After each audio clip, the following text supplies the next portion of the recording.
Hey, welcome to Wisdom Wednesday, February 7th, 2018. Steve Sipress here, nearing another spectacular, beautiful sunset, the end of another beautiful winter day here in sunny Arizona. Just noticed, looking in the video camera, that I haven't shaved for a couple of days, but I will be shaving bright and early tomorrow morning because I'm on a 6 a.m. flight to LA to spend a couple of days with some really top marketing minds, people flying in from all over the world. Hello, Phyllis. Good seeing you here. So I'll be coming to you live from beautiful LA, Los Angeles, La La Land tomorrow. Another beautiful place to be in the winter. I highly recommend it. Today's rhino of the day is a rhino from page 79 of Scott Alexander's book, Advanced Rhinocerology. It is this baby rhino. Let's get a good look at it. There we go, the baby rhino, and the caption is, "You were born a rhinoceros. The doctor didn't have to slap your bottom to get you going because you're a rhinoceros." However, that is one ugly baby, is it not? Which is why I use that for the rhino of the day, because I'm here to give you my Wisdom Wednesday tip of the day that ugly sells. Now, what do I mean by that? It doesn't mean it sells all the time. I mean, you've heard sex sells. Now, sex doesn't really sell, but it gets attention, and for the same reason, ugly gets attention. And sometimes that's why ugly works to sell. Not all the time, but there are some times. So consult with your marketing consultant or your marketing group, like a mastermind group that you're in. Get the opinions on this, show them your stuff, but I'll give you some examples. I'm sure you can think of some right off the bat. Hey, CJ, there are ugly Christmas sweaters. Hey, Jim, people have contests every year. Who's got the ugliest ugly Christmas sweater? I'm sure if I looked it up, there are millions of dollars worth of ugly Christmas sweaters sold because it's a joke on the old. Even a regular Christmas sweater is kind of ugly. So there are people who can make the ugliest sweater. I know that when we go to a farmer's market and we get actually organically, locally grown produce, it's often ugly. Like carrots. You ever seen carrots? They don't look like they look in a bag at a regular mass supermarket where they're all straight and perfect and, lined up in a bag. When you get them at a farmer's market, you ever been there? You see the carrots? They're like growing all kinds of crazy twisting around, and they're all different shapes and whatever. And, if I saw these straight, all looking the same carrots at a farmer's market, I go, ooh, those look mass-produced, typical, regular, cheap carrots. But, wow, these exotic, strange, ugly ones that are grown in all kinds of crazy ways, I guess that proves that they were locally grown and organically grown, and they must be better. So there's another place that ugly sells. Some other places ugly sells. I'll just give you Wednesday as I'm having a new website and a new brochure produced so that my online and my offline, the way I put myself forward as a consultant and expert and speaker and so forth, how I look to the world both online and offline, I'm having them done.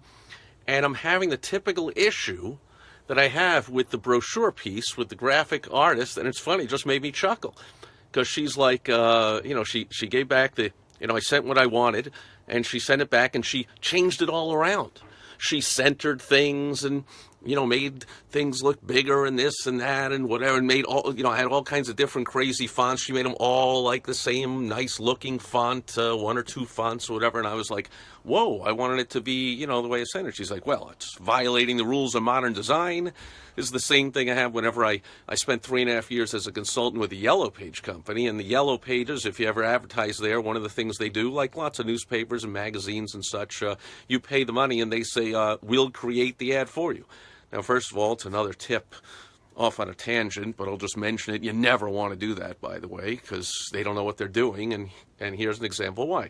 They have very low-level graphic designers who know graphic design, and they're taught how to center things and have lots of white space and make it look pretty, but they don't know how to create copy that sells. They don't know how to create ads that sell, and often ugly sells in an ad or on a website or in a brochure.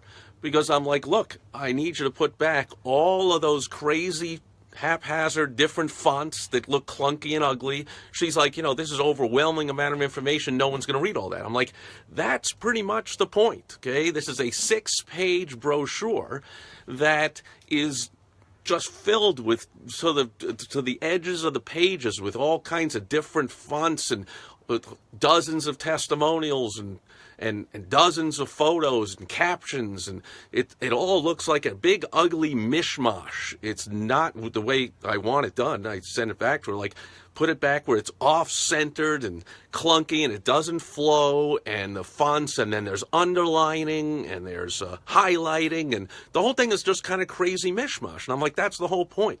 Okay, when I first saw it, it's based on a model of a very successful entrepreneur that I'm using. When I first saw it, I was like, I didn't read the whole thing, but it has what we call the thud factor. It's got so much stuff that you just go, this must be impressive.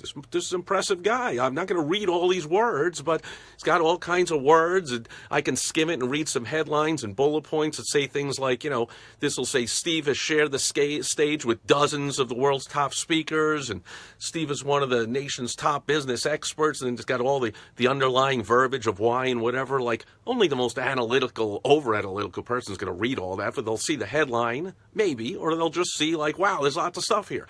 Lots of photos, lots of quotes, lots of whatever. He must be somebody. And the point is, you got to break through the clutter. Okay, so when I send a brochure to event hosts to get speaking gigs to book me as a speaker, for instance, they get bombarded with those. I know I've hosted over 600 events myself. They get 2-3 of those brochures a day, and emails and contacts and phone calls or whatever, and they all look the same. Everyone's got their nice looking one sheet, and it all looks very slick and easy to read, and simple fonts, and it's all centered and nice, so they can skim that thing in 1 second and like, yeah, whatever, all the same. And then mine comes in and it's like, what the heck is this? This is a clunky, it has what we call an engagement factor. The clunkiness, the ugliness is people need to take time to read it. It's not going to flow. It's not going to be easy to read, so they have to engage. So once they now realize that I don't have a one sheet, I got a 6-pager full of all kinds of stuff that's not easy to read. When they look up at the clock, if they did afterwards, they're like, holy moly, I just spent 10 minutes on this thing, where they spent 12 seconds on a one sheet, because those all look the same for the speakers. They're like, yeah, there's their photo, there's their bio, there's their bullet points, there's a couple of, there's the contact information. It's all the same. Boom, boom, boom, boom, boom. Same with resumes, by the way. Same with websites, by the way. I'll give you some examples of ugly websites. You ever heard of this one? It's kind of obscure, but it's this website called Google.com.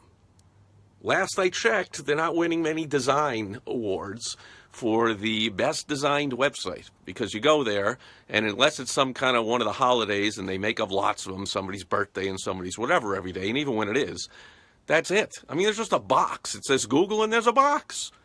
And then there's a button, right? Search or click here or whatever it says. I mean, it's not winning any design awards. And even when they have their little characters and their little animations, I mean, that's it. It's not an interesting, good-looking page. Neither is Amazon.com. Amazon.com, the most successful website of all time by far. And have you looked at the website from a design perspective? Doesn't look pretty, doesn't look good. It wouldn't win any designs. No graphic designer would say, I'm so proud that I produced that thing. So pay attention and get the message that sometimes slick and perfectly and beautifully done is not going to break through the clutter, not going to get attention, and therefore nobody's going to read your message, not even going to take the time and look at it and spend the time examining your website, your brochure, your business card, and not going to do business with you. So ugly sells a lot of the time. Does the first thing you need to do, which is it definitely gets attention. It stands out in a world where everything else is pretty. You want yours to be ugly. All right. Same, by the way, postcards, sales letters, everything. Okay. Dog is here. Good seeing you. I don't see any questions, comments, concerns, so I'm going to thank everybody for being here live and watching on the replay and joining me for another beautiful sunset at the end of another spectacular winter day here in Arizona. Highly recommend it to everybody. Go ahead and make all your stuff ugly. Now, don't go too far, because it depends what industry you're in, and it depends how you do it. It's not just as simple as, make it ugly. There are all kinds of specific ways to do it properly and ways to do it wrong. So make sure you're consulting with someone that knows what they're doing. Otherwise, you're stuck with just doing what everyone else does and making it look like it's supposed to look and like it's normal, and then you don't stand out from the crowd. Hey, Phil, speaking of someone that stands out from the crowd, great seeing you guys here. I'll be back tomorrow coming to you from La La Land, beautiful L.A., California, on Throwback Thursday. So thanks for being here today, and I will catch you tomorrow. Bye-bye.